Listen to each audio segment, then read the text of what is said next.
Justicia. Senador, muchas gracias por tomar la llamada. Buenos días. A sus órdenes. A ver, ¿Cómo está? Buen día. gracias, señor. Igualmente, preguntarle, pues, ayer hablaba yo con un magistrado justamente sobre el anuncio de la rotación de jueces y magistrados. Y me decía que estaban en estado de incertidumbre por lo que podría venir en un futuro cercano. ¿Qué tienen ustedes previsto para que esto no se complique como aparentemente se está complicando? No debería ser motivo de conflicto, Jesús. Mire, yo tengo la experiencia de haber sido presidente del Tribunal Superior de Justicia de Hidalgo y es algo que cotidianamente se realiza, el hacer una rotación de jueces por distintas cuestiones. Una de ellas, y la fundamental, y forma parte de la propuesta que recientemente el senador Monreal presenta en el Senado de la República, es evitar que exista una, digamos, permanencia de jueces federales, magistrados federales que se prolongan por más de 10 años y que generan intereses.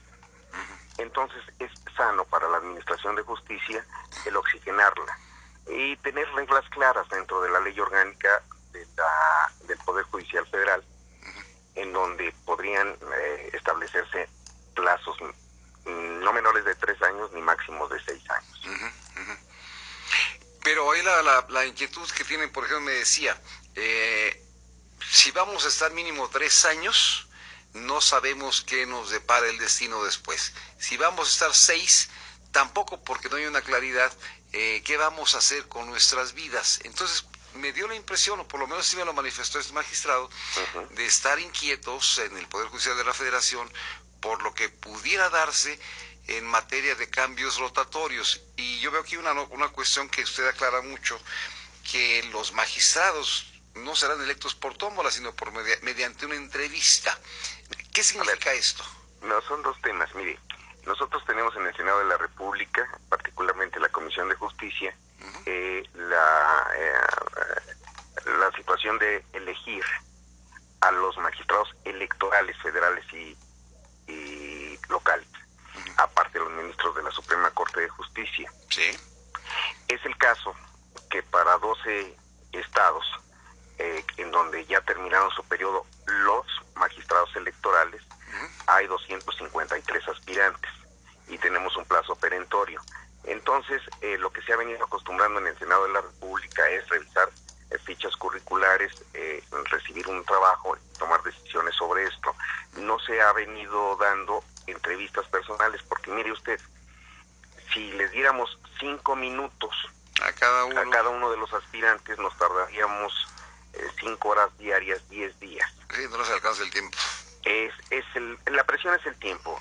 Lo que estamos trabajando en la Comisión de Justicia es un método para que permita sí conocer las inquietudes de los aspirantes, pero en este caso, insisto, de los magistrados electorales en las entidades federativas, a través de un sistema que no les genere incluso pues un gasto. Mire, para que vengan 5 minutos de Baja California o de Chihuahua les implica el boleto de avión, la permanencia en la Ciudad de México, y tenemos el caso de Veracruz, que tenemos para un solo espacio 42 aspirantes.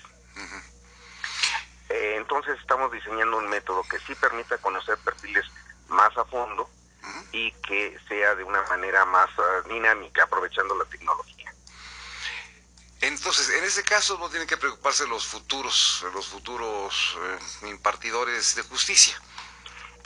Mire, en el caso de los magistrados electorales, su jurisdicción es dentro de los estados. Lo que está haciendo la propuesta del senador Monreal, que está avalada por el grupo de Morena, es en el caso de los jueces y los magistrados federales. Siempre se ha acostumbrado, Jesús, el hecho de que exista una oxigenación en el Poder Judicial, incluso para protección de los mismos jueces y magistrados cuando se están dictando resoluciones que afectan a cierto sector, particularmente a la delincuencia. Es conveniente estar reubicando periódicamente a los jueces. Yo lo comentaba también con el magistrado, me dice, no es nuevo que haya rotación de jueces y magistrados. Eso ya existe de hace buen tiempo, pero en muchos casos buen juzgador no tiene todos los elementos necesarios para dictar una buena sentencia, por así decirlo, si no conoce la entidad en donde se encuentra. Eso lo prevé la iniciativa del senador Monreal. Mire, esto se deriva de un estudio profundo hacia cómo está funcionando el Poder Judicial Federal, incluso por integrantes del Consejo de la Judicatura. Y es un estudio que hizo el señor Borrego, ¿no? Parte de ellos sí, de Felipe Borrego, sí, que es consejero de la Judicatura, y de otras organizaciones civiles, que tienen datos muy duros. En ese sentido, se ha demostrado que hay en la permanencia de juzgadores en cierta entidad federativa, pues una serie de contrataciones familiares que enlazan a una sola familia a muchos puestos administrativos y jurisdiccionales e entorpecen el crecimiento profesional de los que aspiran a estar dentro del Poder Judicial, y por otro lado pues se generan compromisos. Esto también ha propiciado, se lo pregunto porque no lo sé, ¿ha propiciado corrupción entre el Poder Judicial? Es una parte de ello. Cuando existen intereses, cuando hay una permanencia de largo plazo, pues también los litigantes, los despachos, pues acercan más sus relaciones con los juzgadores, y hay una condición humana que puede presumir cuando menos que exista una posibilidad de corrupción. De transitar esta iniciativa, ¿será que para que entre en vigor el próximo año? Está ya en la comisión. Ya está en la comisión. Tenemos una carga intensa de trabajo. Lo inmediato es lo que yo le menciono de la elección de magistrados electorales locales, y también tenemos un gran reto, que es primero la ley orgánica de la nueva Fiscalía General de la República, que sustituirá a la PGR, y después la elección del o de la fiscal. Eso es prioritario, digámoslo así. Eso es lo más cercano que tenemos. Entonces, eso estaremos pensando que sería muy probablemente para el próximo año. Estamos en tiempo de hacerlo muy pronto. Tenemos de aquí a diciembre en el periodo ordinario, pero ya tenemos una buena carga de trabajo en la Comisión de Justicia. Sí, ya me di cuenta que sí le están, ahora déjeme decirlo coloquialmente, le están talachando, ¿eh? Vamos a proponer que ante la austeridad nos paguen por destajo. Yo creo que les van a pagar mucho, senador. Les va a convenir hacer el cambio. Senador, y le pregunto también a usted, se sigue hablando mucho del tema de la legalización de la marihuana, e incluso ya en la Cámara de Diputados, la diputada Verónica Juárez Piña presentó una iniciativa para el cultivo casero. Esto sin que se haya modificado la ley de salud. ¿Se tiene previsto abordar el tema de la legalización de la marihuana para usos medicinales o incluso lúdicos en esta legislatura? Es un tema ineludible, En los últimos años le ha causado a nuestro país la penalización de las drogas, una enorme cantidad de muertos, una enorme corrupción, y hay que tomar decisiones, digamos, duras. Yo creo que hoy está el ambiente y las condiciones políticas propicias para hacer una discusión seria.